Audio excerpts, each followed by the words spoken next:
Là où deux, trois sont réunis en son nom, Jésus est là, il est au milieu d'eux.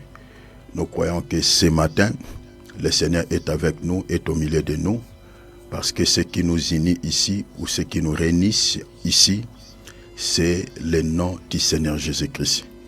Ce nom, ce n'est pas le nom comme on l'entend, le nom au sens littéral, mais c'est le nom en tant que parole, comme il est écrit dans Apocalypse chapitre 19, verset 13. La Bible dit son nom, c'est la parole. Donc le nom qui nous réunit ici, ce n'est rien d'autre que la parole de Dieu.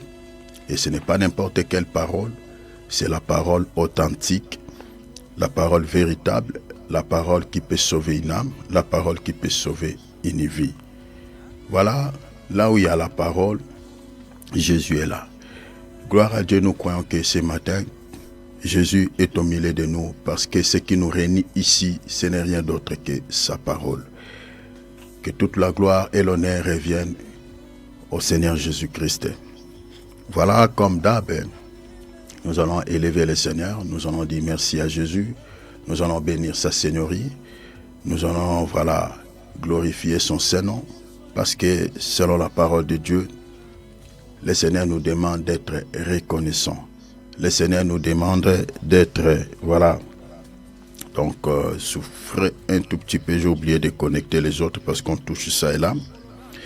Voilà, 2-3 minutes, parce que les autres personnes, si on les appelle pas, ne se connectent pas facilement. Désolé, accorde-moi quelques minutes, je connecte les autres. Voilà, gloire au Seigneur. Voilà. Vous pouvez aussi connecter, les autres, s'il vous plaît. Donc, voilà. Gloire au Seigneur. J'étais en train de dire que le Seigneur veut que nous soyons reconnaissants. Comme il dit dans sa parole, il y a plusieurs exemples dans la Bible. Le Seigneur, vous voyez même la prière, l'enseignement sur la prière de notre Père. L'enseignement du Maître ne commence pas sur la prière des demandes ou sur la prière des requêtes, mais l'enseignement du Maître commence par la louange et l'adoration. Parce que ce que Jésus dit, notre Père qui es aux cieux, que ton nom soit sanctifié, c'est ça la prière des remerciements, c'est ça l'adoration. Que ton nom soit sanctifié, c'est-à-dire on est en train de lever le nom de Jésus. Parce que si vous lisez par exemple les psalmistes, en particulier les psaumes de David, dans ses cantiques, il a chanté le nom de Yahweh. Il a chanté le nom de l'Éternel. Vous comprenez? Et le nom de l'Éternel que David a chanté, c'était la parole. Et même les fils d'Asaph, vous voyez, même les Corées, ils ont chanté le nom de l'Éternel. Vous voyez? Donc, c'est ça, que ton nom soit sanctifié. On élève le nom de Dieu. On bénit le nom de Dieu. Parce que c'est lui qui fait que nous soyons ce qu'on est. Donc, il mérite d'être adoré. Il mérite d'être élevé. Donc, quand tu te réveilles le matin, avant de toucher ça et là, avant de faire quoi que ce soit, commencez d'abord par bénir le nom de Dieu. Commencez d'abord par élever le nom de Dieu. C'est ça ce que le Maître nous enseigne. Que ton nom soit sanctifié. Ça, c'est tout un enseignement sur la louange et l'adoration. Beaucoup d'entre nous n'ont pas la vie. Beaucoup d'entre nous sont morts. Beaucoup d'entre nous nous ont laissés. Moi, je connaissais en particulier plusieurs personnes, mais qui étaient ensemble avec nous l'année passée. Mais cette année, ces gens-là sont partis dans l'au-delà, nous ont laissés en vie. Et ceux qui meurent, ce n'est pas qu'ils sont si méchants aux yeux de Dieu que nous. Non. Oui, est-ce que vous comprenez? Ce n'est pas ça. Et ceux qui restent en vie, ce n'est pas parce qu'ils sont propres, ce n'est pas parce que ces gens-là méritent de rester en vie, parce qu'ils sont dignes aux yeux de Dieu. Non. C'est-à-dire, quand le Seigneur renouvelle sa respiration, son souffle en nous, c'est juste, l'expression de la grâce de Dieu, parce qu'on trouve grâce aux yeux de Dieu. Voilà, on est là compté parmi les vivants, on est là compté parmi ceux qui sont en forme. Donc, ce n'est qu'une grâce, une faveur imméritée. immérité.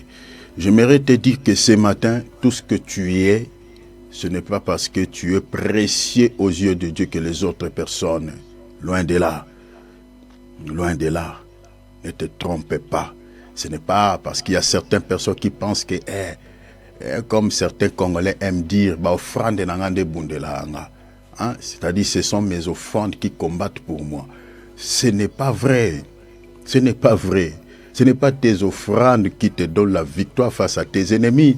Ce n'est pas les sacrifices que tu fais qui te donnent la suprématie, la domination sur tes adversaires, qui empêchent à l'ennemi de ne pas pouvoir, t'attambriller un peu ou te compliquer la vie, ou de ne pas pouvoir te toucher. Ce n'est rien d'autre que la grâce du Seigneur Jésus-Christ. Si Dieu enlève sa main sur toi, si Dieu enlève sa grâce sur toi, eh bien, tu seras vulnérable devant les sorciers, devant les démons, devant Satan, comme les autres personnes. Donc, si quand tu dors, tu te réveilles en forme, tu commences directement à faire des mouvements, c'est la grâce de Dieu qui est sur toi, qui fait que tu sois en forme, qui fait que tu sois compté parmi les vivants, que tu sois compté parmi ceux qui sont en bonne santé. Voilà pourquoi il faut reconnaître cela. Ce n'est pas les offrandes que tu donnes comme les faux prophètes aiment mentir les gens mal affermis. Hein, c'est ça ce que moi je le vois. Parce que celui qui est affermi ne peut pas comprendre les choses de cette manière. Ce n'est pas les offrandes que tu donnes. Je ne dis pas non plus que les gens ne donnent pas à Dieu ou ne donnent pas des offrandes d'action de grâce.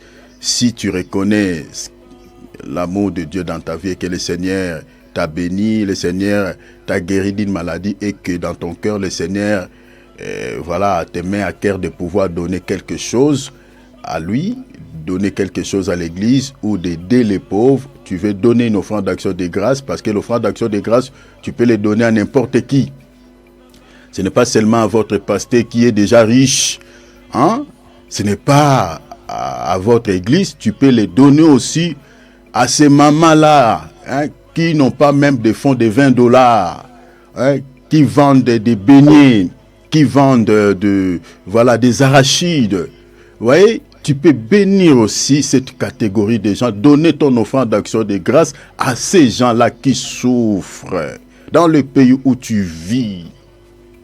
Hein? Les gens-là qui se promènent avec des bassins remplis de chassés d'eau. Vous voyez, si vous comptez ces chassés d'eau-là, ne valent même pas $10, ne valent même pas $15. Tu peux aussi donner ton offrande d'action de grâce, pas à votre église, pas à votre pasteur qui porte des chaussures qui coûtent de $300. Non, non, allez bénir ces gens-là.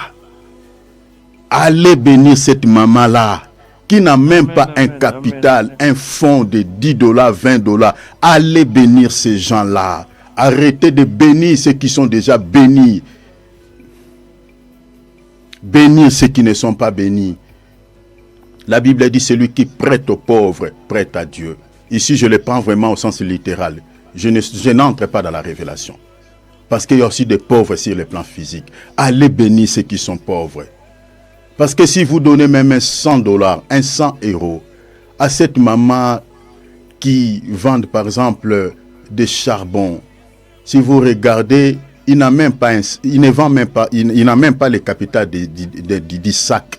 Il vend peut-être la moitié du sac. Vous voyez, donc c'est-à-dire sa capitale ne valent même pas $20, $15. Donc si vous donnez $100 à cette maman-là, à 100 € à cette femme-là, il bénira le Seigneur. Pour lui, c'est un ange de Dieu qui l'a visité, qui l'a rendu visite. Et le Seigneur se souviendra de vous. Arrêtez de donner tout à vos églises. Quand on regarde sur le plan physique, on voit déjà que ce sont des églises prospères, entre guillemets. Prospères. Cet homme de Dieu-là, tout ça, la bénédiction est centrée sur un homme. Non, non, non. Arrêtez ça, s'il vous plaît.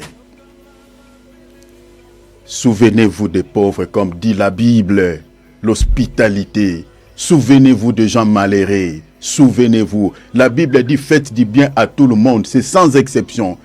Ne faites pas du bien seulement à ceux-là que vous partagez la foi. Non. L'apôtre, je crois, l'apôtre Paul ou Jacques, nous exhorte à faire du bien à tout le monde, même aux gens qui ne connaissent pas Dieu. Qui sait si peut-être le bien que tu as fait à cette personne qui ne connaît pas Dieu peut, peut faire quelque chose à ce que la personne puisse se convertir, accepter ton Seigneur dans sa vie comme Seigneur et Sauveur. Qui sait?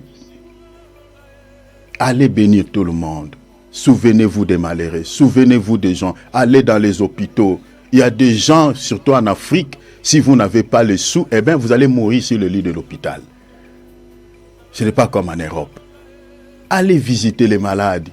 Si vous avez, Dieu vous a fait du bien et que tu veux donner une offrande d'action de grâce, allez donner ça à ces gens-là malheureux. Dis Seigneur, mon offrande d'action de grâce, je ne les donne pas à mon pasteur, je ne les donne pas à mon église, je donne ça à cette personne qui est malade, à cette personne que je vois, Seigneur, devant moi, qui est pauvre, qui est malheureux. Faites comme ça et le Seigneur vous bénira. Faites comme ça, le Seigneur se souviendra de vous. Ne bénissez pas, je dis, seulement, je ne dis pas non plus, il ne faut pas bénir l'homme de Dieu, non.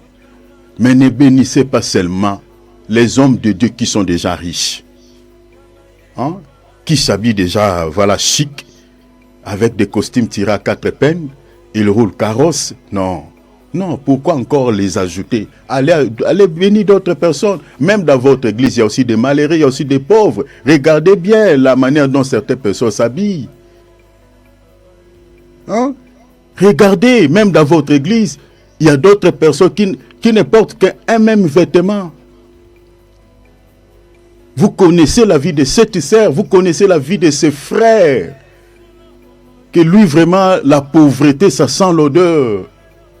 Il n'a pas d'habits, il n'a pas de chaussures, mais il vient quand même adorer Dieu. Souvenez-vous de ces gens. Ne donnez pas seulement à l'homme de Dieu, l'offrande du prophète. Je n'ai dit ce qu'on ne vient pas. On peut donner aux hommes de Dieu. Mais souvenez-vous des malheureux. La Bible, elle est dit. Lisez Hébreux chapitre 13. Souvenez-vous des malheureux, des gens de pauvres. Les hommes de Dieu méritent d'être bénis. Mais ces gens-là méritent aussi d'être bénis. Surtout les pauvres. Si vous bénissez les pauvres, le Seigneur vous bénira beaucoup. Tu seras une source intarissable. Parce que tu es un canal par lequel Dieu est en train de consoler les cœurs des malheureux. Même en $50, un $50, peut-être que toi tu vois, bon, ça c'est rien pour moi. Mais c'est quelque chose, c'est beaucoup d'argent pour une personne qui a un fonds de $10, $20 en Afrique. Il y a pas mal de cas. Quand je regarde certaines vidéos, j'ai des larmes aux yeux. Mais regardez la folie dans nos assemblées. On est en train de déverser tout sur l'homme de Dieu qui semble être déjà riche. Et ça, Dieu n'aime pas. Cela inquiète beaucoup le Seigneur. Sortez, aller dans des rues. Ça peut être aussi un moyen d'évangéliser ces gens-là. Bénissez-les au nom de Jésus-Christ. Priez pour eux. Donnez-les quelque chose. Vous allez rafraîchir leur cœur. C'est comme si vous avez donné de l'eau à boire à ces gens-là. Des gens malheureux qui se promènent sous le soleil. Ils vendent, il y a des gens qui vendent que des sachets qui ne coûtent même pas, la capitale qui ne coûte pas, même pas $9, $10. Sous le soleil. Certaines femmes avec des enfants au dos. Oh, c'est triste. Allez sortir. Donnez $20. Vous voulez que Dieu puisse décanter votre situation? Tu es dans la tristesse, tu souffres. Eh bien, il faut aussi savoir comment est-ce que tu peux bousculer Dieu sur son trône. Prenez même un petit rien, sortez, allez. Partagez la parole avec ces gens. Donne lui-même $20. Le Seigneur se souviendra de toi. Il peut même décanter ta situation qui ne bouge pas longtemps. Il faut savoir comment prier Dieu. Prier Dieu, c'est aussi quand vous êtes en train de se souvenir des gens malheureux. Vous leur donnez quelque chose. C'est aussi une prière que vous êtes en train de faire. Nous allons dire merci au Seigneur qui a permis que nous puissions être là. Nous allons lui dire merci. Je t'invite de pouvoir dire un merci à Jésus qui a permis que tu sois là. Le Seigneur qui t'a fait énormément du bien. Alléluia. Donne-lui toute la gloire. Prions au nom de Jésus. Alléluia.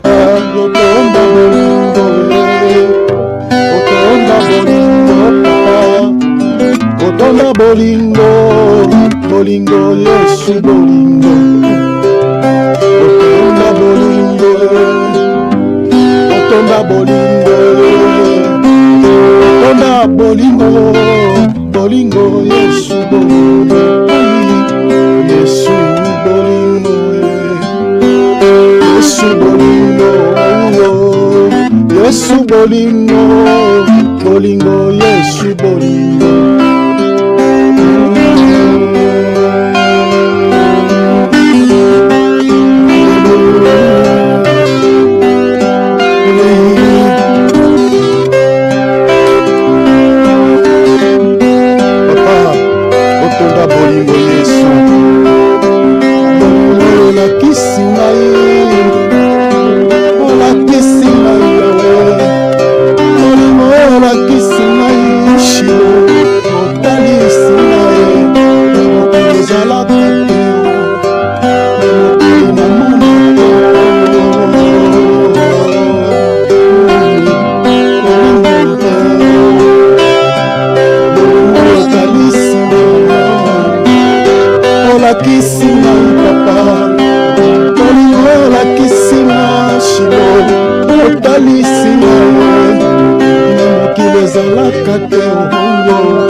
Bolingo, bolingo, papa, bolingo, Yesu, bolingo, Ah, bolingo, nanu namona te. Papa, laisse-moi te dire ce que tu es pour moi. Bolingo la kisinga na mokili ezalaka te nzambe. Bolingo la kisinga na mokili namona te nzambe. Bolingo la kisinga na mokili ezalaka te. Oh mon Dieu, sois béni papa, sois béni mon Dieu. Yawe nazoluka maloba nini nakolobela yo nzambe po comprendre nazoka na motema papa. Ya minene ya motuya osalelinga papa tongwama. Je dis que toute la gloire et l'honneur te reviennent, les grands rois. L'honneur, la gloire, la grandeur, la puissance te reviennent, Seigneur de gloire. Ce matin, Seigneur, tu es digne d'être élevé. Bouddha ne mérite pas d'être élevé. Aucun prophète, aucune divinité ne mérite d'être adoré. Mais toi, Jésus, tu mérites d'être élevé. Toi, Jésus, tu mérites d'être béni, papa. Vous avez épargné ma maladie et belé. Tu nous épargnes de beaucoup de soucis, papa. Pourquoi ne pas t'élever? Pourquoi ne pas t'adorer, Seigneur? Babitumbo zobunde la bison zambe. To pesio nini Yesu. To futio nini Yesu. Bakondamnation eleki mingi na ba famille na biso. Balliance eleki mingi na ba famille na biso. Ba réclamation eleki mingi na mabota na biso. Mais to futi nini nzambe po tozala compter parmi ceux qui sont en forme papa. Ah Yesu, oh Yesu, oh Yesu, oh Yesu, alléluia. Yotelemi ngai nafukami, otelemi ngai nagumbami nzambe. Nettoie-mi, nami kitisi. Adore Dieu. Epai na yo nde nazwi bomoi. Ya libela seko na seko. Élevé papa, il mérite d'être élevé. Olobi nde nakotosa. Olaki nde nakosimba. Osali nakobomba te. Ulisama Nzambe na mawa. Natatoli lelo na bomba. Yesu nde mokonzi. Natatoli lelo na bomba. Yesu nde mokonzi. Oh mon père, ofanda na motema na ngai. Na esika ebulisami papa, bipayoza ngai mpe nazali. Ya ngai na yo ekosila te, ekosila tata na pasi. Moninga na ngai ya tango nyonso. Alleluya. Olunga nazwa nde koyeba yo. Oh papa, yo nde osengela mpo na nga. Yesu yaya yoza malamu. Tatoli lelo na bomba. Yesu nde mokonzi.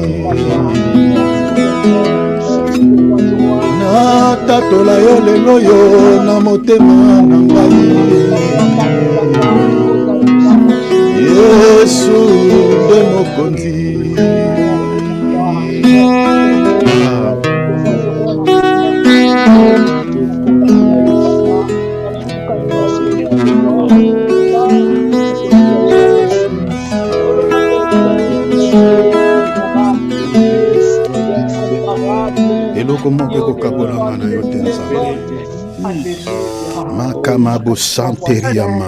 Si tu avais trébuché, si dans ton cœur il y a quelque chose qui te dit que tu t'es mal conduit et que tu ne vis pas bien conformément à la parole de Dieu, tu vis à la désobéissance de la parole, ce matin, le Seigneur ne te condamne pas, le Seigneur ne te dit pas que tu partiras en enfer à cause de ces faiblesses que tu as, mais ce que le Seigneur attend de toi, c'est la repentance. Amen. Il dit dans sa parole, revenez à moi et je reviendrai à vous. Si vos péchés sont rouges comme la cramoisie, deviendront plus blanches que la neige. Celui qui peut te sanctifier, c'est Jésus. Il y a certains enfants de Dieu, lorsqu'ils font une chute et qu'ils tombent souvent, ils se sentent une sorte de mauvaise culpabilité. Pourquoi je dis la mauvaise culpabilité? Parce que la mauvaise culpabilité fait fuir certains enfants de Dieu. L'église, les réunions, la prière, ils s'éloignent de Dieu. C'est ça la mauvaise culpabilité. Tu dis, mais je suis tombé plusieurs fois. Le même péché que je commette, je confesse, je rechute, je confesse. Et tu sens quelque chose qui te dit, mais Dieu ne va plus te pardonner. Ça, c'est l'ennemi qui te dit ça. Dans ce monde, il n'y a aucune divinité. Aucun homme de Dieu peut pardonner tes péchés et peut te sanctifier, peut te rendre pire, excepté le Seigneur Jésus-Christ. C'est Jésus qui détient ce pouvoir de pardonner les péchés et de sanctifier une personne. C'est ça ce qui est dit dans l'épître des 1 Thessaloniciens chapitre 5, verset 23, ou verset 19, quelque part 23. La Bible dit que le Dieu de paix vous sanctifie de tout votre être, corps, âme et esprit. Ce Dieu seul qui sanctifie, qui peut te sanctifier. Voilà pourquoi lorsque tu fais une chute, ne fuis pas Dieu. Ne retourne pas en arrière. Souvent, je ne t'encourage pas de faire des chutes pour que tu reviennes toujours auprès de Dieu demander pardon. Non. Mais ici, je suis en train de te dire que s'il arrive que tu n'arrives pas à surmonter un mal par les biens, tu n'arrives pas à marcher totalement dans une vie de l'obéissance à l'égard du Seigneur, ne fuis pas. Revenez même en pleurant au bas de la montagne et demandez la grâce, la miséricorde du Père. C'est lui qui est ta vie, c'est lui qui est ton salut, c'est lui qui peut éradiquer ces désirs du péché de ton cœur. Ce matin, reviens au Père. J'insiste là-dessus, pourquoi? Parce que nous portons le corps qui est rempli de faiblesses de la chair. La Bible dit, ce corps est un corps corruptible. Voilà pourquoi dans l'enseignement de l'apôtre Paul, il dit, la chair et le sang n'hériteront point le royaume des cieux. Ce corps n'héritera jamais le royaume des cieux à cause de ses faiblesses. Demande miséricorde. Parce que la sainteté, c'est la clé pour accéder au royaume. Si tu ne mènes pas une vie de sainteté, bien-aimé, la porte du ciel est fermée sur ta tête. Aucune offrande ne peut sauver ton âme de l'enfer. Aucun homme de Dieu ne peut convaincre Dieu si tu vis dans les péchés pour que tu accèdes au royaume des cieux. Personne. La parole de Dieu est claire là-dessus. Même certains ministres de Dieu partiront en enfer parce qu'ils pensent que le ministère, c'est ça ce qui fait de lui un homme de Dieu véritable aux yeux de Dieu et qui ne partira pas en enfer. Souvenez-vous même dans la loi, il y a certains hommes de Dieu qui étaient partis en captivité avec les peuples. En Égypte, Moïse, lorsqu'il était venu, il avait trouvé les anciens de l'église en captivité. Ils étaient assujettis par Pharaon. Attention, demande à Dieu, parce que la sainteté c'est la clé. Tout ce que nous sommes en train de faire ici, le terminus, c'est ce que nous sommes en train de dire. La sainteté, la sainteté. Si le Seigneur retourne à l'heure où nous sommes en train de parler là, bien aimé, si ton cœur est pur, tu partiras directement. Il y a certains qui vont continuer la réunion. Moi là, je partirai. Je partirai. Parce qu'il n'y a pas quelque chose que j'attends, mes bien-aimés, dans le royaume de Dieu, que l'enlèvement. L'enlèvement. Parce que le monde auquel nous vivons, bien-aimés, même si tu es riche, les soucis ne t'épargneront pas. Les problèmes ne t'épargneront pas. Même les riches pleurent. Même ceux qui ont des moyens pleurnichent. Que personne ne te trompe. L'argent, avoir beaucoup d'argent ou les richesses n'est pas synonyme de bonheur, n'est pas synonyme de vivre une vie paisible dans ce monde. Non. Non. Le bonheur porte un nom. La paix porte un nom. Son nom, c'est le Seigneur Jésus-Christ. C'est lui le bonheur. Alors, demande au Seigneur qu'il t'accorde la grâce, qu'il te pardonne. Si tu sais, je répète, dans ton cœur que tu ne crains pas Dieu, tu vis mal, tu gardes un péché dans ton esprit, prie le Seigneur, que le Seigneur puisse éradiquer cette sémence. Ça peut être l'incrédulité, ça peut être l'endurcissement, ça peut être l'impudicité, ça peut être la sorcellerie. Parce que nous avons certains enfants de Dieu qui prient avec nous, mais lui-même connaît sa vraie identité, c'est que moi je suis sorcier. Il y a certains messages que le Seigneur nous donne ici. Des fois, on ne les divulgue pas plutôt sur la toile. pour protéger quand même la vie de certaines personnes. Mais le Seigneur nous révèle l'état d'âme de certaines personnes. Comme une sœur qui se réunissait avec nous ici, elle est déjà partie. J'étais son nom. Le jour où le Seigneur m'a montré son état d'âme, j'ai dit waouh. Et certains frères qui sont aussi partis.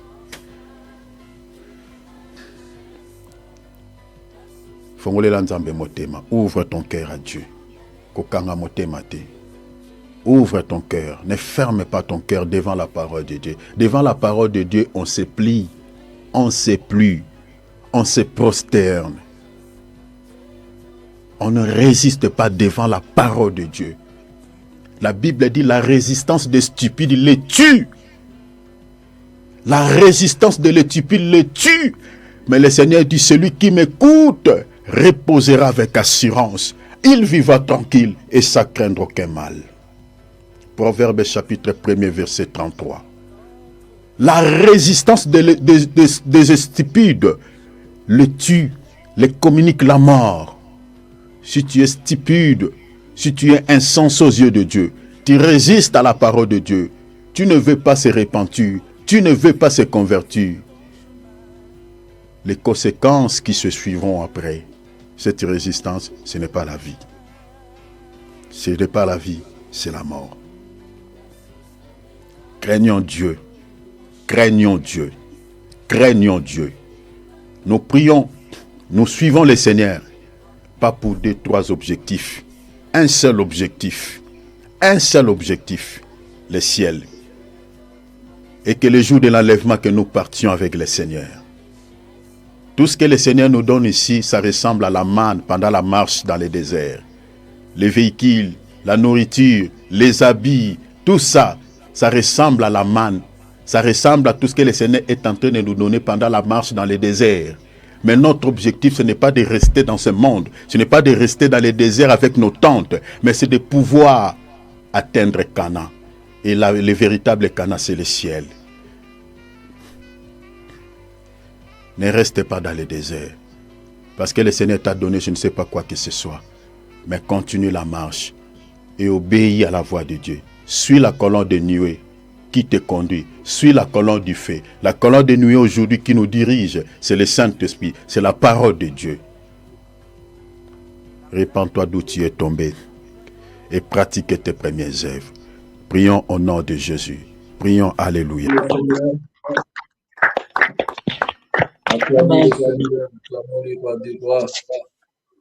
Gloire soit rendue à notre Seigneur Jésus-Christ.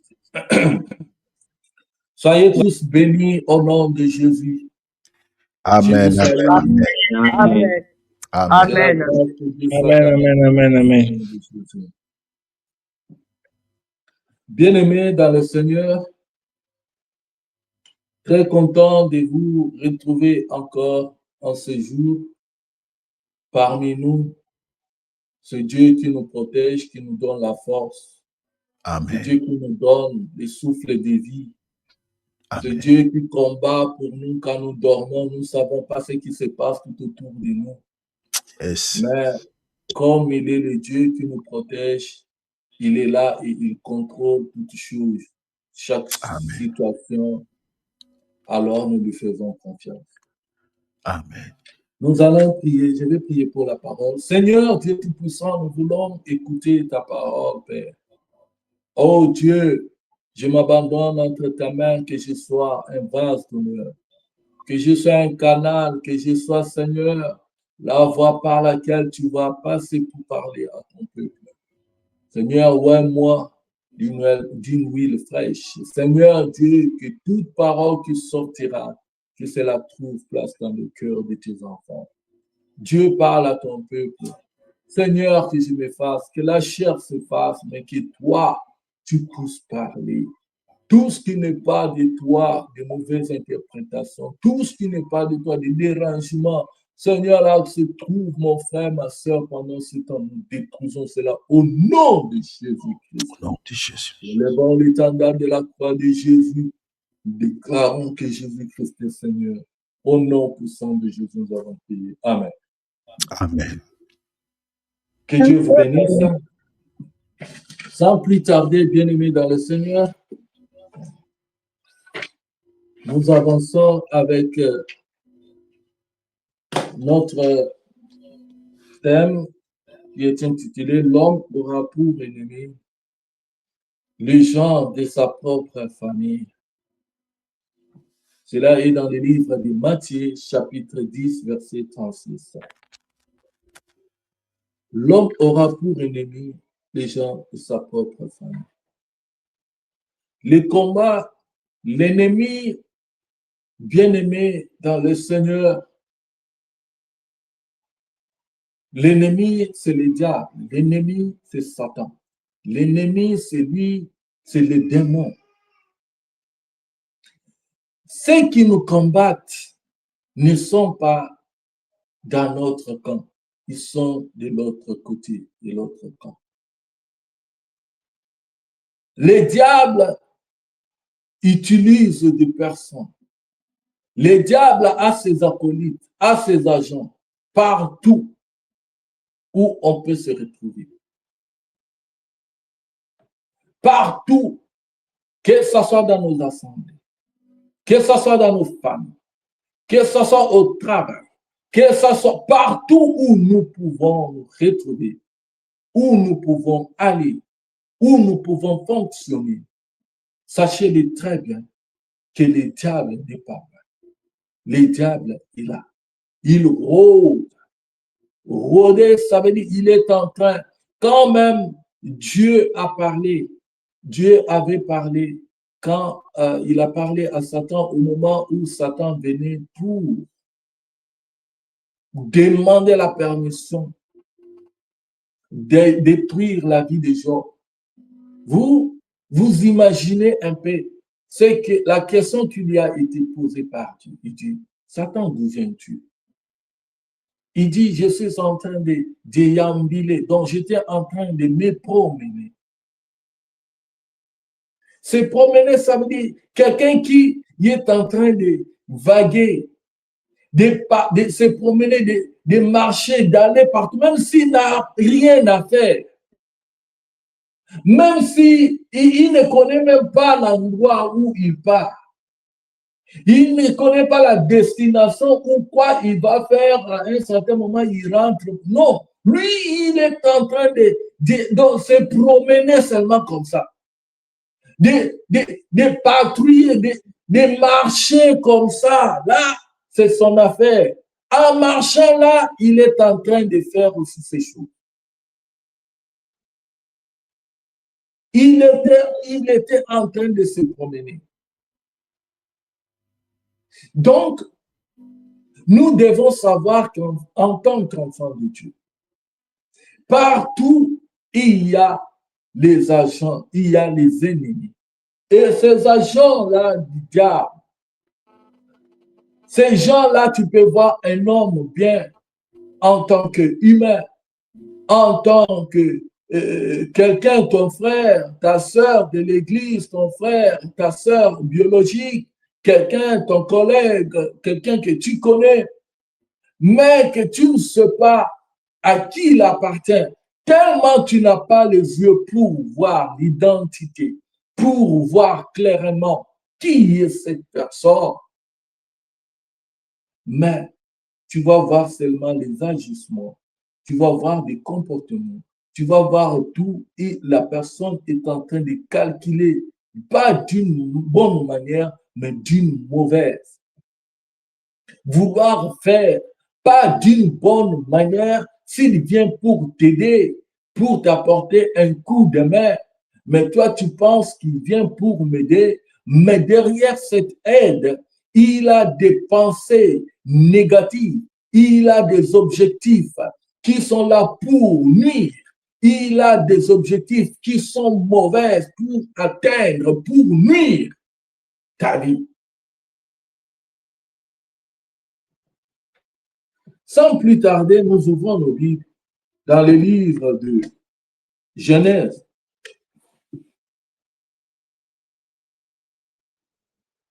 Livre de Genèse, chapitre 12, verset 1er. Il est écrit, l'Éternel dit à Abraham, va-t'en de ton pays, de ta patrie et de la maison de ton père, dans les pays que je te montrerai. Je ferai de toi une grande nation et je te bénirai. Je rendrai ton nom grand et tu seras une source de bénédiction.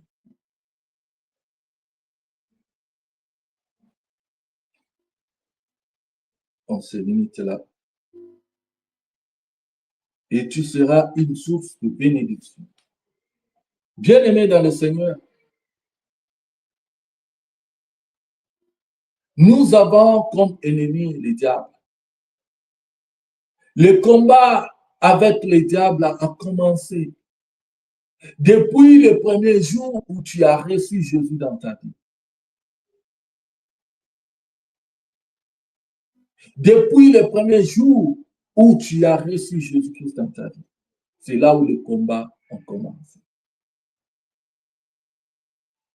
L'ennemi, quand on parle de la maison par rapport à notre thème, que l'homme aura comme pour ennemi les gens de sa maison, de sa famille. La fois dernière, on avait parlé des familles où on trouve partout, au travail, dans des familles où nous sommes nés, partout, parmi des anciens partenaires, parmi nos camarades au travail, par-ci, par-là, à l'école, nos collègues, nos amis, nos connaissances. Nous allons les mettre tous ensemble pour dire que partout nous pouvons nous retrouver, il y a des ennemis. Mais dans ce qu'on nous parle ici de la maison, dans ce que nous venons de lire dans Genèse, nous comprenons comment est-ce que Dieu a dit et a ordonné à Abraham de faire quelque chose. Au moment où Dieu voulait agir dans la vie d'Abraham, Dieu lui a recommandé une chose. De quitter. De quitter où? De quitter sa famille. De quitter sa patrie d'abord. De quitter sa famille. De quitter sa maison.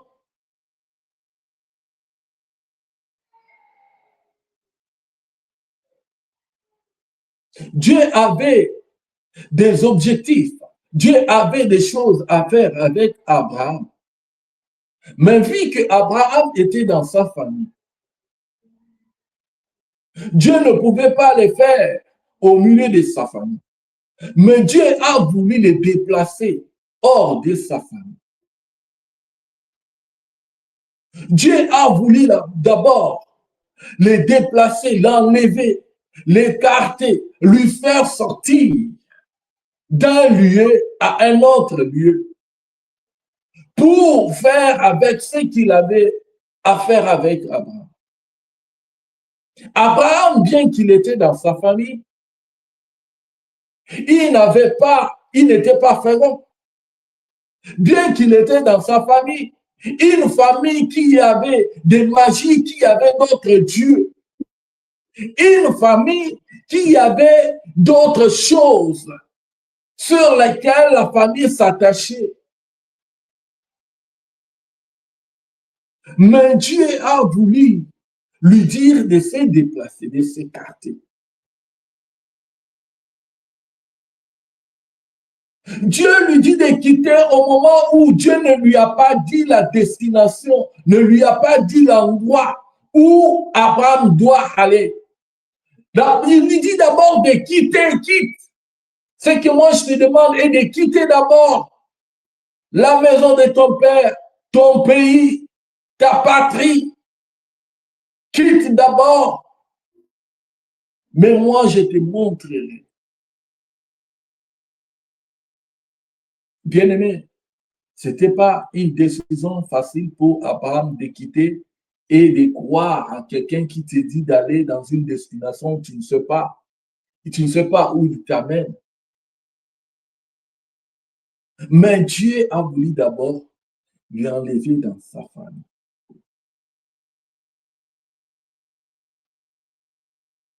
Et quand nous voyons qu'Abraham a quitté sa famille, après avoir sorti de sa famille, c'est là où Dieu a commencé à faire dans la vie d'Abraham. Mais en même temps, quand Dieu lui demandait de quitter sa famille, Dieu lui a donné, il lui a dit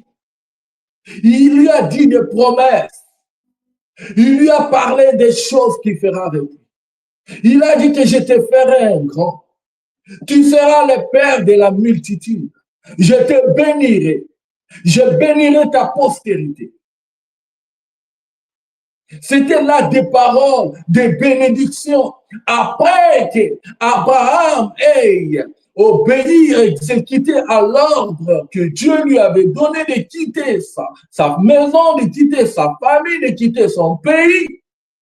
Et voilà comment est-ce que Dieu fera dans ça. D'une part, bien aimé, nous comprenons que dans la famille, dans des pays où nous sommes attachés, dans des endroits, surtout dans des pays, dans des maisons où nous sommes nés, où nous sortons, dans des familles où nous faisons partie, il y a beaucoup de choses que nous-mêmes, nous ignorons. Nous ne sommes pas au courant. Il y a des choses, si Dieu t'ouvre les yeux pour voir, tu ne peux pas imaginer. Si Dieu t'ouvre les yeux pour voir les personnes avec qui tu vis, avec qui tu manges, avec qui tu dis que ce sont mes frères, ce sont mes sœurs, si Dieu t'ouvre les yeux, tu ne peux pas imaginer. Tu peux t'étonner. Il y a certaines choses que Dieu peut te parler par des révélations, mais par des songes, d'une vie, d'un état d'âme de quelqu'un, te parler de la profondeur du complot de quelqu'un, de certaines personnes, du complot qu'on a rédigé contre toi, et que Dieu te parle comme ça, tu dis, ça c'est peut-être une illusion, peut-être quelque chose que je me suis trompé peut-être dans mes pensées, dans mes songes, ou bien que je vois, que je vis comme ça, mais je n'arrive pas, je ne peux pas croire à ça. Vu que la relation que nous avons avec les personnes, vu que je connais bien la façon, c'est mon pote, je le connais, c'est ma mère, c'est mon père, je le connais, je suis né dans cette famille-là, je connais bien. D'ailleurs, c'est lui qui veut du bon, il veut le meilleur pour moi. Il me soutient tout le temps, il me dit de bonnes paroles. Ah, ça, peut-être, je me trompe, je me suis trompé de cible. Or, Dieu connaît la profondeur, il te fait voir, il te dit, te parle. Voilà, la personne que toi, tu vois qu'il est bonne, qui est la personne le meilleur, voilà maintenant ce qu'il pense de toi. Voilà ce qu'elle est. Tu dis, celui qui me soutient, celui qui est avec moi, je ne peux pas imaginer, je ne peux pas croire. Tu ne crois pas, mais tu vois tout.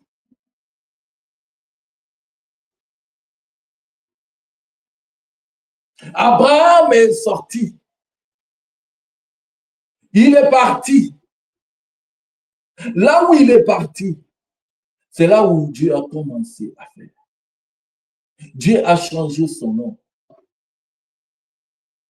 Bien-aimé dans le Seigneur, chaque fois que la puissance de Dieu fait agir dans la vie d'une personne, Dieu veut changer d'abord l'identité.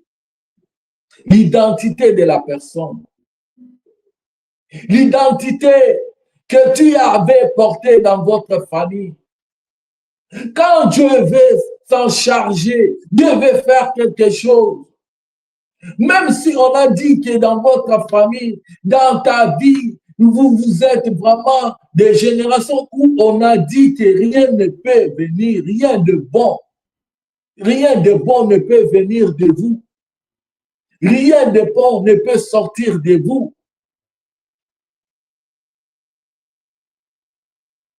Bien-aimés, laissez-moi vous dire que quand Dieu se décide de choisir dans cette famille, de sortir cette famille, il se choisit toujours d'une personne. Dieu se sert toujours avec une personne. Dieu se sert toujours par le milieu dans les ténèbres, dans un endroit où rien, où on ne pouvait pas s'attendre de quelque chose. Dieu se sert toujours de quelqu'un pour que la lumière puisse sortir de cette famille, de cette lignée. Pour qu'il y ait quelqu'un qui va arrêter l'hémorragie, qui va arrêter cette souffrance, qui va arrêter ces choses qu'on a infligées à cette famille. C'est pour cela que Dieu a fait sortir Abraham. Abraham, quand il était dans sa famille, quand il était dans son pays, Abraham, il était du nom d'Abraham. Et quand il est sorti, il est devenu Abraham. Dieu a changé même son nom. Pour nous dire que, voir même le nom que Abraham portait, son nom d'Abraham, son nom-là n'était pas un nom tout simplement. C'était un nom qui était attaché aussi à des choses. C'était d'abord le nom qu'il portait, le nom qui lui apportait beaucoup de choses, de difficultés dans sa vie. Il n'était pas fécond. Il n'avait pas d'enfants. Il n'avait pas de multitude que Dieu était en train de lui dire que tu seras un père de multitudes. Tu auras une postérité. Toutes ces promesses-là, il ne pouvait pas les vivre dans sa famille, dans sa maison. Il a voulu qu'il puisse d'abord sortir de ce lieu-là. Et alors, à ce moment-là, Dieu va commencer maintenant à lui attribuer, à lui donner une nouvelle identité, à changer sa position, à changer sa situation, à changer ses conditions. C'est pour cela que Dieu lui a amené loin. Et là, Dieu a commencé à les bénir. Et la deuxième des choses que nous voyons que Dieu a fait encore avec Abraham, dans Genèse, quand nous regardons au verset 13 et 14, vous allez voir, quand il lui a encore ordonné de se séparer avec l'autre, il a dit, il faut que tu te sépares avec ton neveu. Il faut que tu te sépares avec ton neveu.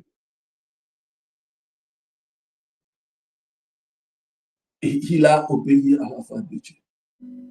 À ce moment-là, il dit à l'autre que si tu pars à gauche, moi j'irai à droite. Si tu pars à droite, moi j'irai à gauche. Il n'a pas regardé que je dois choisir une bonne position ou bien d'un bon côté, parce que je sais que de ce côté-là, il y a une bénédiction. Je sais qu'il y a déjà, c'est un bon pays, ou bien de gauche, de droite, c'est quelque chose de bien. J'ai déjà calculé que là-bas, ça sera ma vie sera meilleure, je serai bien. Non. Il croyait en lui que l'Éternel Dieu sera avec lui. Partout où il ira, tellement la promesse de Dieu est attachée à sa vie, Dieu le bénira toujours. Il s'est séparé. Quand il s'est séparé aussi de l'autre, Dieu a agi encore dans sa vie. Dieu a agi encore dans sa vie. Abraham, donc son nom a été changé, mais il a commencé à vivre le merveille de Dieu. Il est devenu fécond. Toute la lignée que nous voyons de Jacob, de Isaac, même nous aussi qui sommes là, nous venons de la postérité d'Abraham. Des gens ont été bénis de la bénédiction d'Abraham, de génération en génération. Regardez comment est-ce que la personne a été bénie. Regardez comment jusqu'à aujourd'hui, des gens vivent de la bénédiction de cette personne que Dieu a bénie. Regardez que dans cette lignée, Jésus-Christ est sorti de cette lignée et il a mené, notre Sauveur a mené la vie, il a sauvé toute l'humanité. Regardez comment est-ce que, à partir de là, Dieu a béni de génération en génération.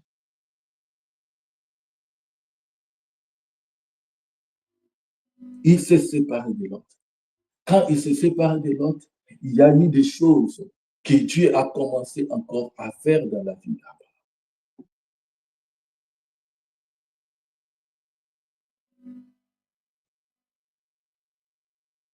Pour que Dieu puisse agir dans ta vie, pour que les lignées de sa famille, certaines chaînes, certaines choses tombent dans ta vie, pour que Dieu puisse agir dans ta vie, il faut que tu te sépares de certaines choses.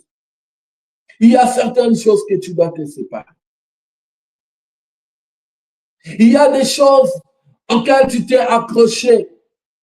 Il y a des amis. Vous savez, le monde des ténèbres, Satan sait faire des choses.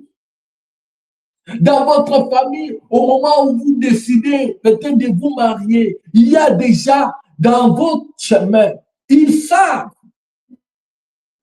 Le monde des ténèbres, des sorciers là, des magiciens là, ils savent très bien, au moment où tu veux te marier, ils placent un homme ou bien une femme du monde des ténèbres devant toi. Ils placent dans ton chemin de mauvais amis.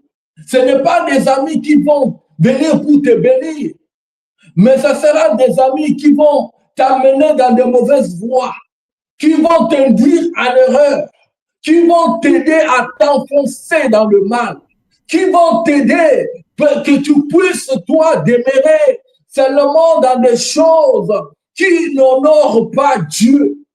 Ce sont de tels amis qu'on va placer à tes côtés. Ce sont de telles compagnies qu'on va placer à ton chemin.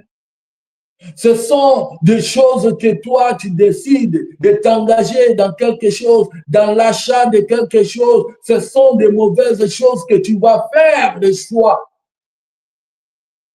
Tout ça, c'est le plan de l'ennemi. C'est le plan du diable.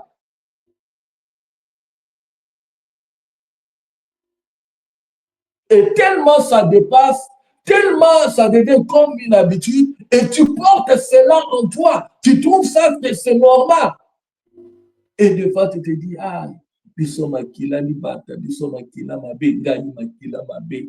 tu commences à te faire porter des noms. Tu commences dans ta mémoire, dans ton esprit, avant même de t'engager à quelque chose. Quand tu regardes quelque chose dans tes pensées, la première des choses qui t'arrive et que pour toi, ça ne va pas marcher. Il y a des pensées, quand une pensée te vient en tête directement, oh, c'est fini. Toi, vraiment, toi, tu penses que tu peux faire quelque chose de bon. Toi, tu penses que toi, tu vas réussir, tu vas tenir. Toi, tu penses que toi, tu auras un tel capital, peut-être pour tes fonds, pour tes commerces. Laisse seulement. Toi, tu penses que de telles pensées qui montent, des pensées qui montent en toi, qui te découragent. Des pensées tellement, tu sais que j'ai l'habitude de faire et que ça ne marche pas. Oh, c'est fini. Il n'y a rien qui peut passer dans tes pensées que tu puisses réussir, exceller. Toi, tu vois seulement que c'est pour les autres. Et ils sont faits pour ça. Qui te trompe, qui t'a dit ça? Vous avez le même sang. La tête que toi tu as et ils ont une même tête. Ils ne sont pas extraterrestres, ils ne sont pas extraordinaires. Deux yeux que Dieu t'a donné les a aussi donnés. La bouche que tu as, des pieds que tu as, tu peux faire aussi meilleur que eux. Mais qu'est-ce qui te passe dans ta tête? Qu'est-ce qui bloque ta façon d'imaginer, de voir grand? Qu'est-ce qui t'empêche de voir que toi aussi tu peux atteindre, tu peux aussi arriver à ce niveau-là, à ce standing-là, tu peux aussi faire évoluer, tu peux aussi être assis, tu peux aussi avoir ta famille, tu peux aussi être bien.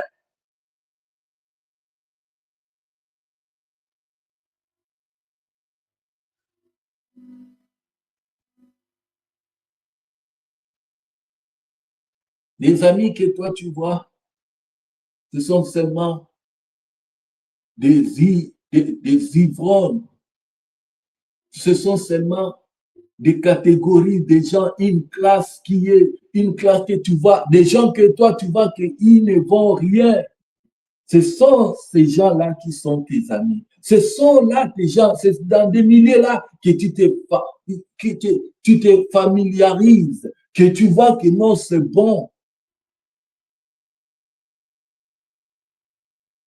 C'est ce milieu-là que tu te contentes.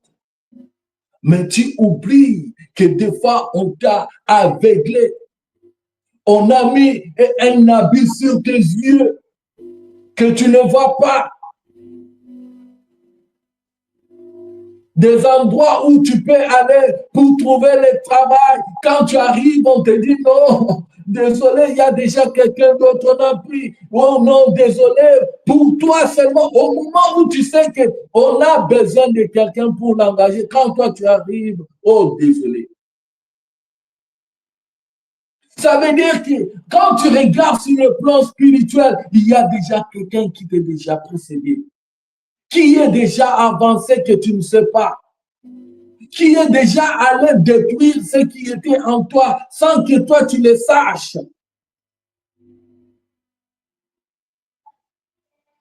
Il y a des gens qui sont déjà allés là où tu pouvais aller arriver dans un rendez-vous quelconque, qui se sont précédés sur le plan spirituel, qui ont tout gâté. Même les amis commencent, les gens commencent même à te réviser parce que s'il fait, il t'invite dans son affaire. Dès que toi tu arrives dans cette affaire-là, ça se gâte. Tout ça se gâte. Tout ça se gâte. Et les gens, de bonnes personnes, commencent à avoir peur de toi, commencent à t'hésiter. Quand il y a quelque chose, ils ne t'appellent même pas. Quelque chose qui te concerne, ils ne veulent pas de toi. Pourquoi? Parce qu'ils savent que quand lui va venir, tout va se gâter. C'est comme s'il y a il se promène avec un vent comme ça, quelque chose comme ça, qui lui accompagne pour nous détruire. Mais tu ne sais pas, bien-aimé dans le Seigneur, qu'est-ce qui a été dit, qu'est-ce qui a été parlé sur ta vie dans le monde éternel? Avec quoi on t'a déjà mis quelque chose sur toi que tu ignores des fois? On a pris ta photo, on a pris tes habits, on les a menés quelque part, on a proclamé, on a parlé de mauvaises paroles sur ta vie, sur ton avenir. On a parlé des choses sur toi, mais que toi, tu ne sais pas.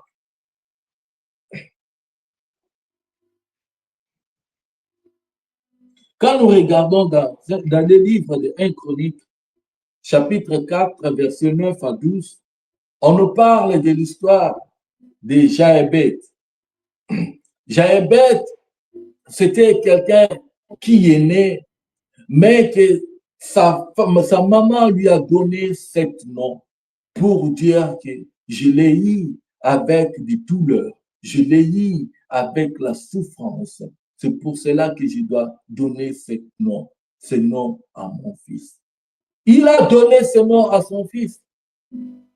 L'enfant est né, ne sachant pas la signification de son nom, ne sachant pas ce que sa mère avait déclaré et affligé, a dit par rapport à ce nom qu'il a donné à cet enfant.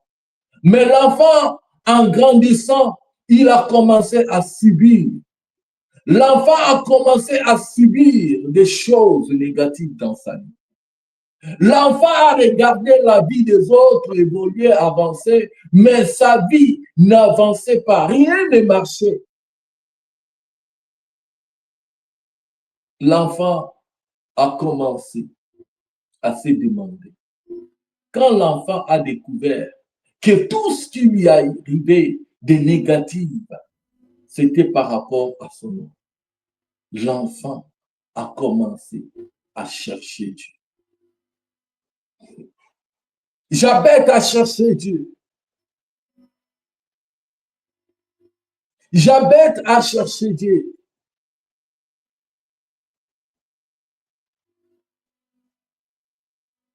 Il a dit, si tu enlèves, si tu me délivres de ce qui me fait mal, de ce qui m'apporte tout ce malheur, Seigneur Dieu, je te glorifie.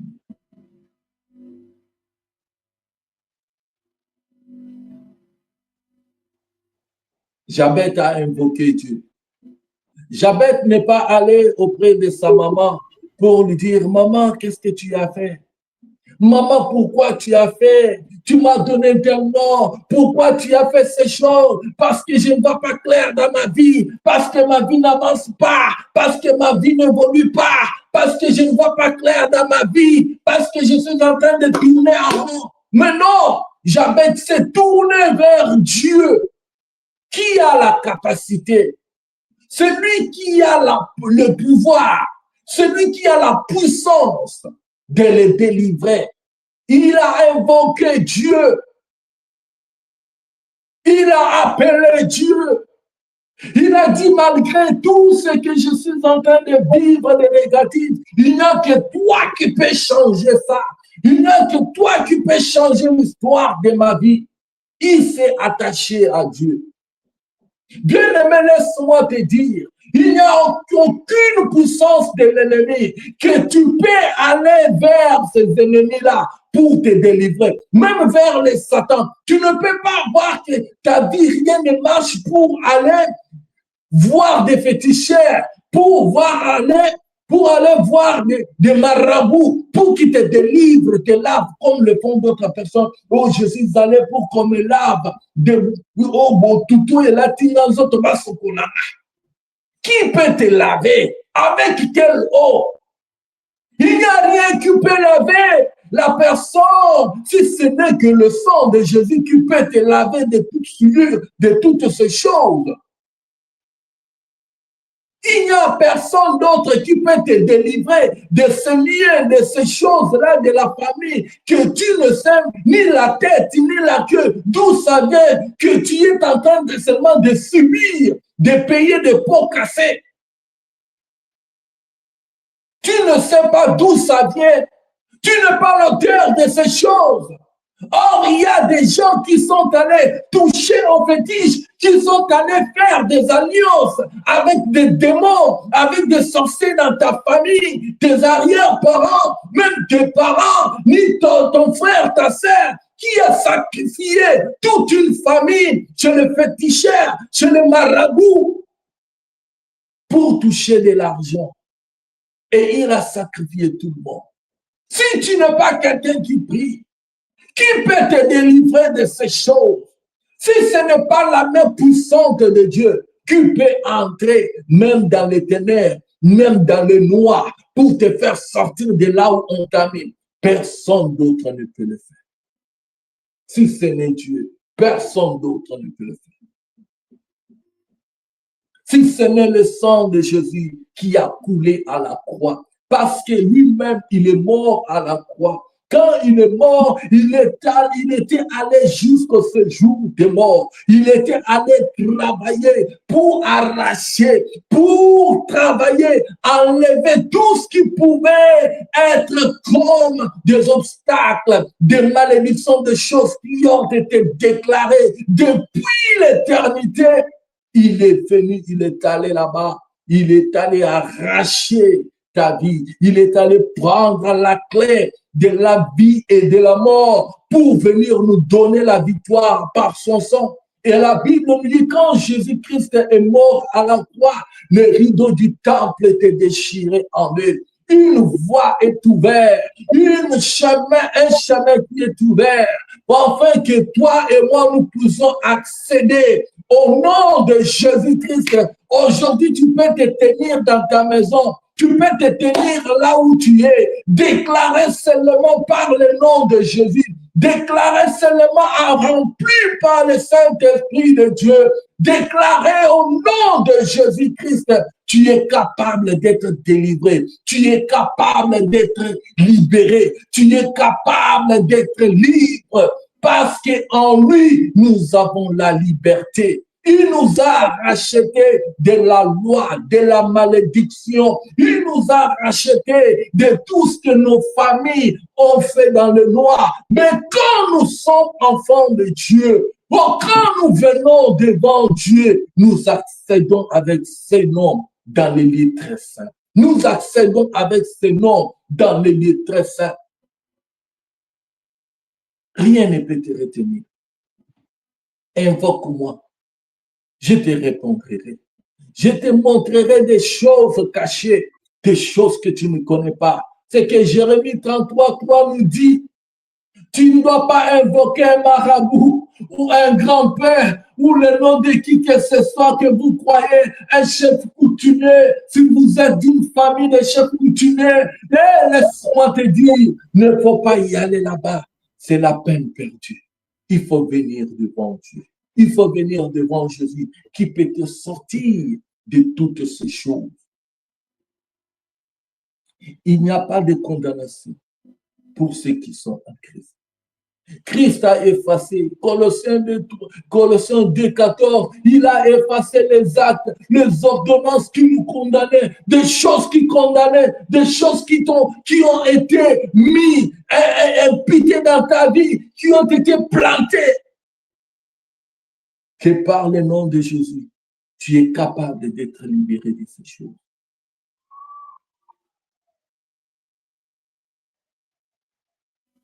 Dieu est capable de changer ta vie. Il est capable de changer ton identité. Là où on te connaissait, on te pointait du doigt pour te dire que toi, tu es stérile. La stérilité de votre famille.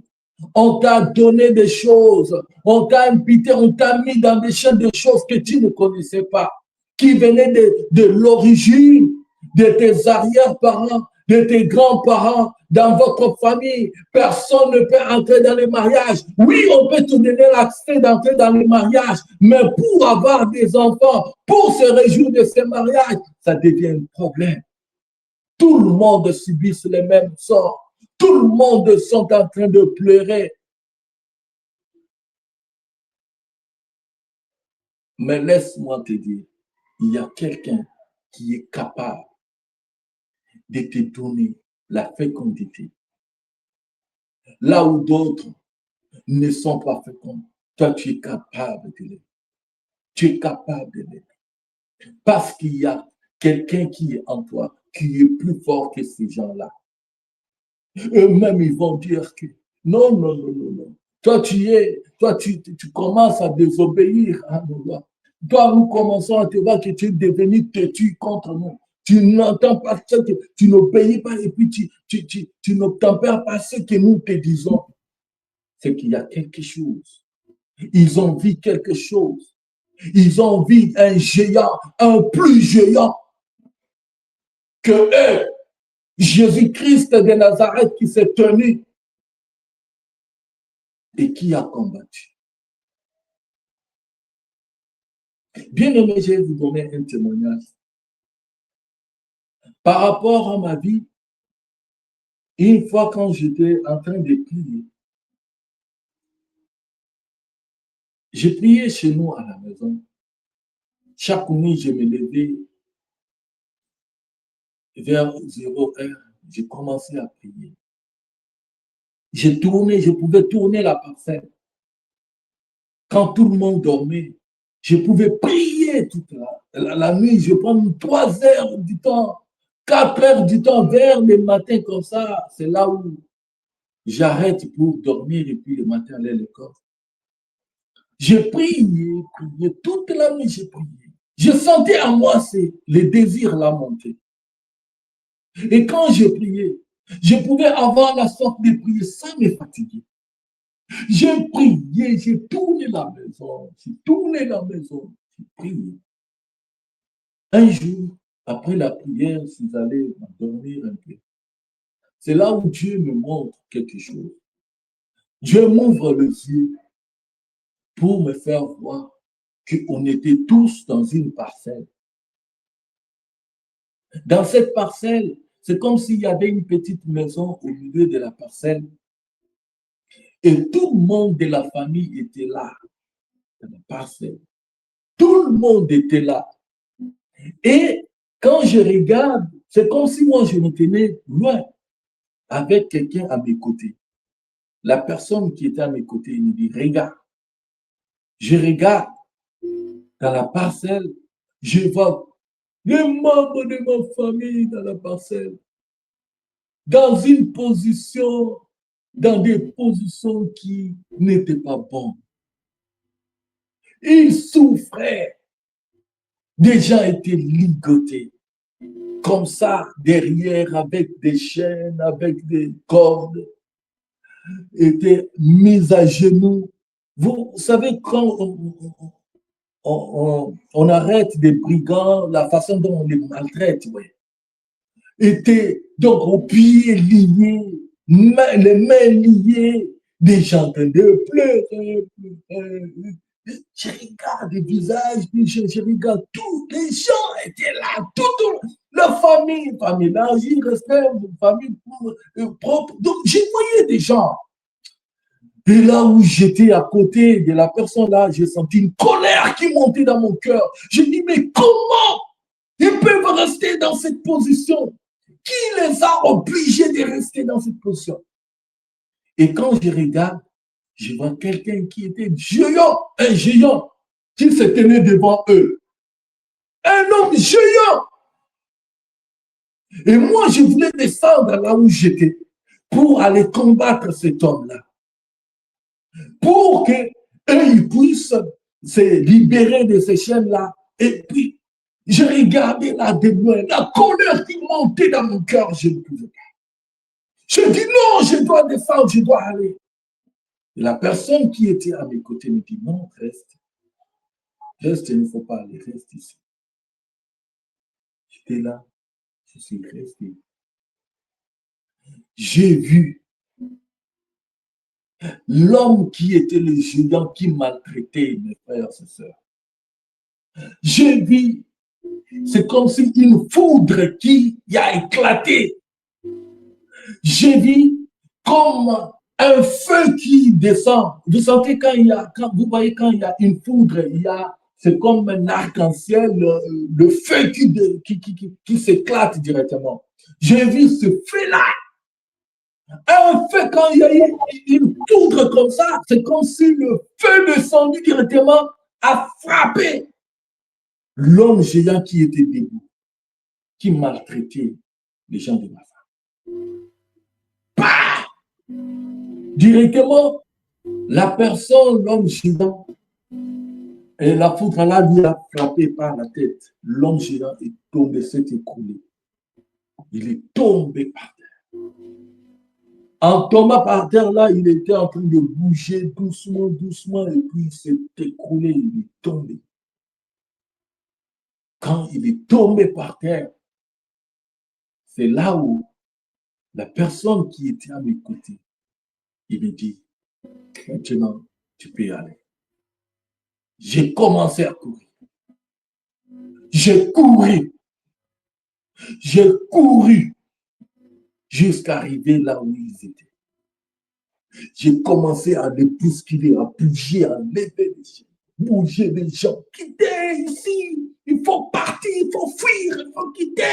J'étais en train de bouger, de couper les chaînes, de couper les liens, d'aller partir.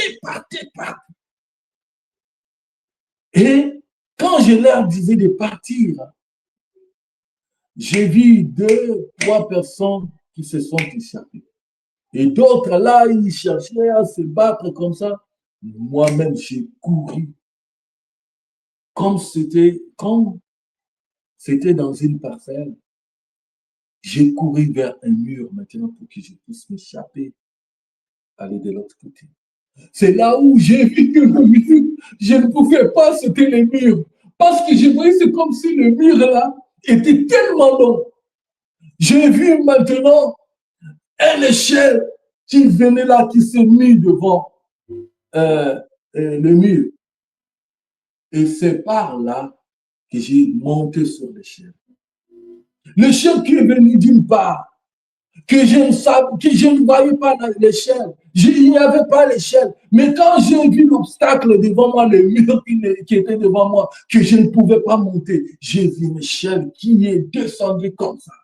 J'ai commencé à monter sur l'échelle. Je monte sur l'échelle et je vois encore le mur qui devient encore long. J'ai dit, ben voilà, je me suis retrouvé au sommet du mur. Maintenant, il faudrait descendre de l'autre. J'ai vu un mur tellement long, j'ai dit, si j'essaie de sauter, je vais me casser les jambes.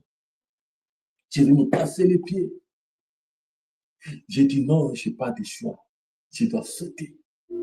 Quand j'ai sauté le mur pour tomber de l'autre côté, c'est là où j'ai vu quelque chose comme des matelas, comme des mousses, à une grande hauteur. C'est là où quand j'ai sauté, je me suis posé là-dessus. Je n'ai pas senti les mains, je n'ai rien senti. Je me suis retrouvé par terre et j'ai commencé à courir, j'ai commencé à marcher. Je me lève comme ça, c'était un son. J'ai dit, mais Seigneur, ça c'est quoi? Bien aimé, c'est pour vous dire, il n'y a que la prière. Si vous êtes un homme de prière, une femme de prière, il n'y a pas autre chose qui peut vous délivrer. Il n'y a pas autre chose qui peut vous faire sortir de ce lieu. Il n'y a pas autre chose qui peut vous épargner des amis, des mauvais amis, des mauvais compagnons, des mauvais amis, des mauvais maris, des mauvaises choses dans votre chemin. Votre chemin sera éclairé. Votre vie sera éclairée si vous êtes un homme, une femme de prière. Je m'étonne de gens qui savent très bien. Il y a même certains qui ont cette connaissance-là, qui connaissent l'état de leur famille, l'état où se retrouvent, mais qui n'arrivent pas à prendre de bonnes décisions, qui négligent la prière, qui dort, il peut dormir du lundi à samedi sans prier. Il peut rester tout un mois, même une année sans jeûner, mais qui vit des choses terribles et horribles dans sa vie. Toi, tu penses que la délivrance viendra comme ça?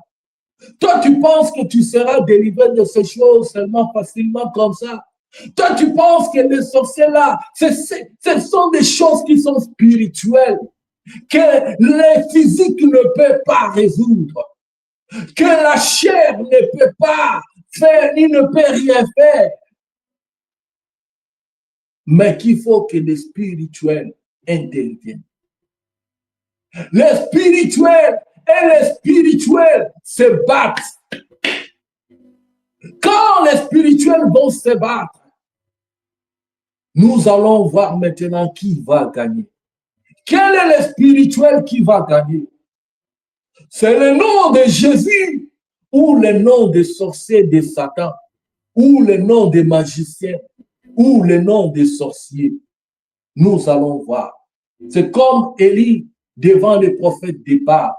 Qui a gagné et qui va gagner? Nous savons que nous sommes du côté des vainqueurs.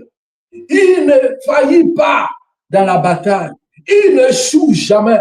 Même quand nous combattons, même quand nous sommes en train de nous battre, Nous combattons déjà dans la victoire parce qu'il est de nos côtés. Il est avec nous. Christ en nous, l'espérance de la gloire. Bien-aimé dans le Seigneur, prie, prie. Ça ne sert à rien de courir derrière des gens pour trouver des solutions à ton cas qui t'afflige tellement longtemps, dans ce que tu es en train de vivre tellement longtemps. Qui peut te délivrer de cette situation si ce n'est l'Éternel Dieu des armées?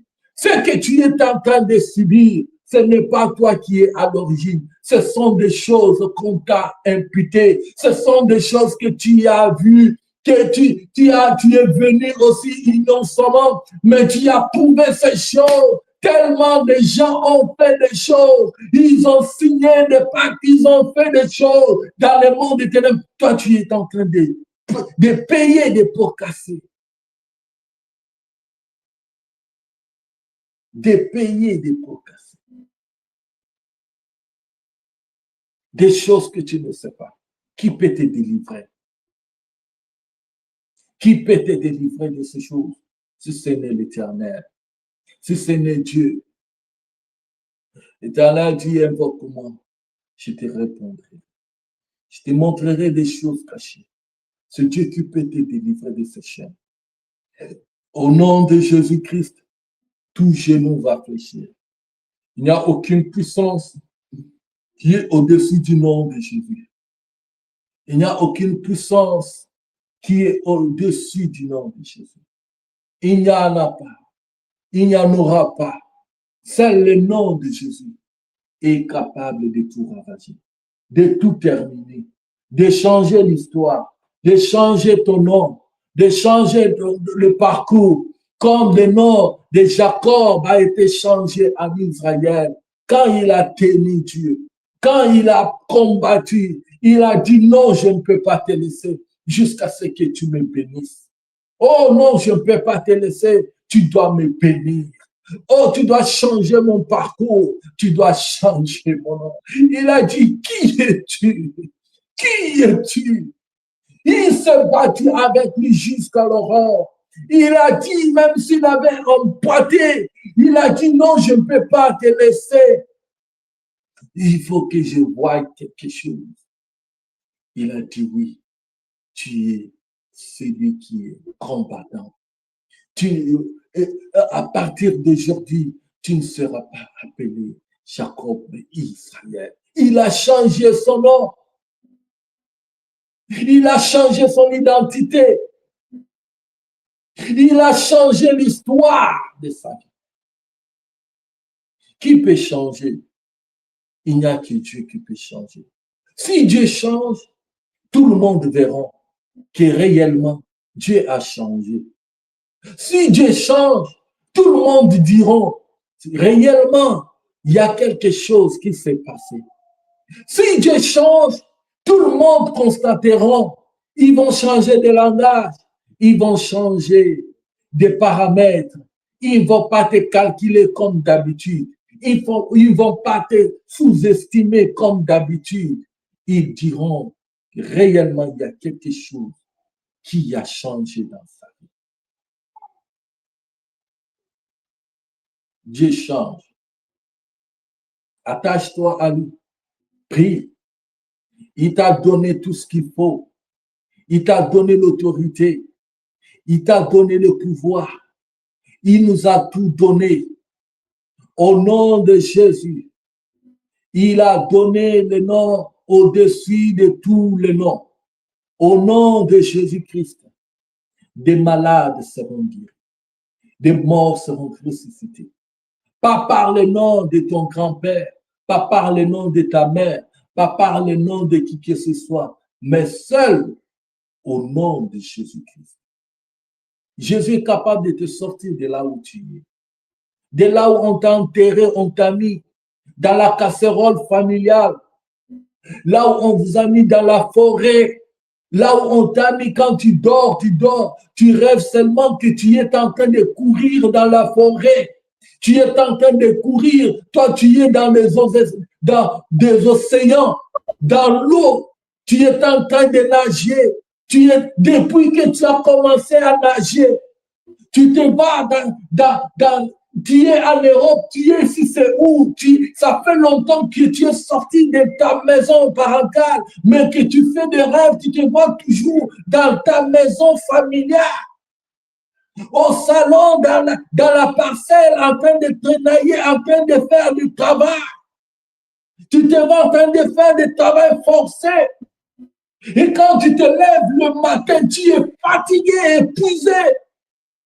Tu ne peux rien produire de bon.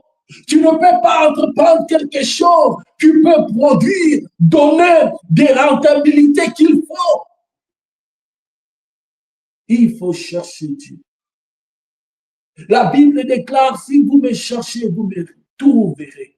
Dieu se fait voir à tout celui qui le cherche avec tout cœur. Il est là prêt pour l'exaucer.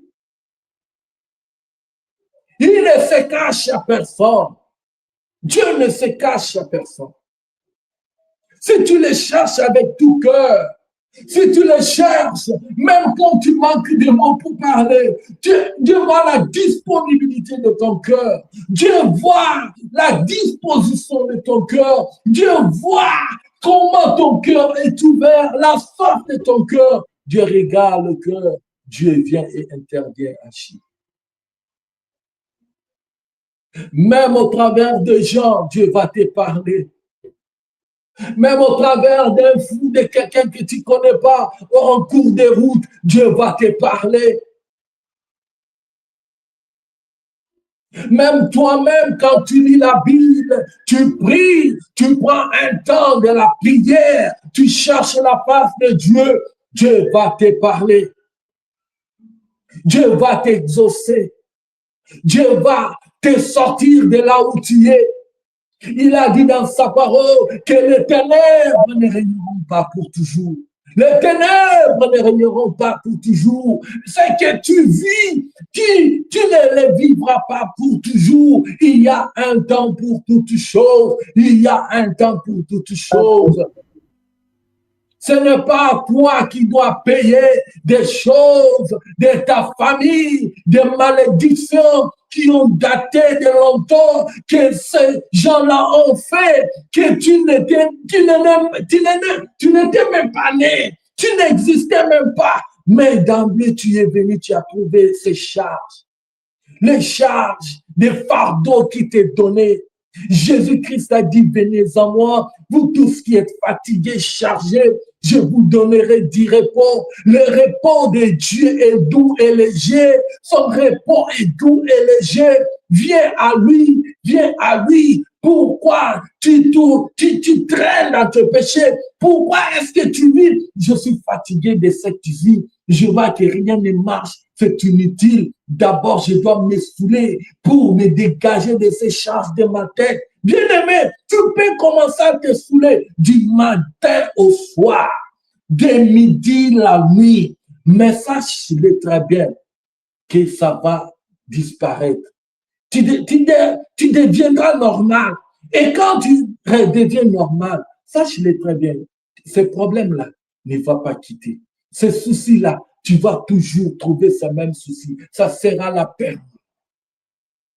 Mais laisse-moi te dire, mais quand tu viens devant Dieu, il est capable d'aller là à la source, là où tu ne voyais pas. Il est même capable même de te montrer sur ta vie pour dire en quoi, dans les choses qui te font pleurer, dans des questionnements que tu te demandes de jour et nuit, d'où vient ce souffrance, d'où viennent ces choses, d'où vient ça? Et tu es capable de te montrer, d'ouvrir les yeux. Regarde l'origine. Regarde d'où ça provient. Regarde des choses qui ont été faites. Regarde. Te montrer même le visage des gens qui sont à la base. Te montrer même le visage de ces gens-là qui ont fait ces actes-là. Et de te dire que je t'ai déjà donné l'autorité. Il suffit seulement d'ordonner de parler. Et toi, mets-toi seulement en application. Mets seulement l'application. Comment seulement appliquer, à dire, à déclarer? à parler sur la révélation que Dieu t'a donnée par rapport à ce problème, commence à t'aider là-bas. Commence à parler. Commence à déclarer, commence à détruire, commence à liméger, commence à décanter, commence à prier, commence à ordonner. Et quand tu ordonnes, quand tu parles comme ça, à travers la parole de Dieu, dans la prière, laisse-moi très bien, des choses vont se passer, des choses vont se décanter, des choses vont s'aligner d'elles-mêmes. Des choses, tu vas voir que là où il y avait des barrières invisibles, là où il y avait des choses qui ne marchaient pas, il y a des choses qui vont se passer. Il y aura même des dossiers qui datent de longtemps, qu'on avait déjà clôturés, qu'on avait déjà oubliés, qu'en ce moment-là, on va commencer à te chercher pour te dire où est-ce que tu étais depuis longtemps. On te cherchait, mais où est-ce que tu étais? On ne te voyait pas. Où est-ce que tu étais parti? On t'a cherché partout. On a demandé, on a appelé des numéros. Mais tu te demandes, mais c'est les mêmes numéros, c'est les mêmes adresses, c'est les mêmes coordonnées. Mais quand est-ce que vous me cherchez? Parce que ce sont des choses spirituelles. Ce sont des choses spirituelles. C'était bloqué à un certain niveau que toi-même physiquement tu ne voyais pas. Ça s'est passé sur le plan spirituel. Si tu es victorieux sur le plan spirituel, même sur le plan physique, bien-aimé dans le Seigneur, rien ne va te résister. Dans ce monde d'aujourd'hui, si tu n'es pas un homme spirituel, si tu n'es pas, en quoi est-ce que tu t'es attaché à une force quelconque que tu t'es attaché sur le plan spirituel? Laisse-moi te dire que n'importe qui est supérieur dans le plan spirituel peut faire de toi ce qu'il veut. Peut te prendre ta vie, te transformer même à un animal. Peut prendre seulement par la haine des gens de ce monde. Par la jalousie des gens de ce monde. Mais si tu as comme bouclier Jésus-Christ, si tu as protection comme Jésus-Christ, qui peut le combattre? Qui peut t'arracher entre ses mains? Qui peut toucher à ta vie? Qui peut toucher à ta famille? Qui peut toucher à ton travail, à ce qui est à toi?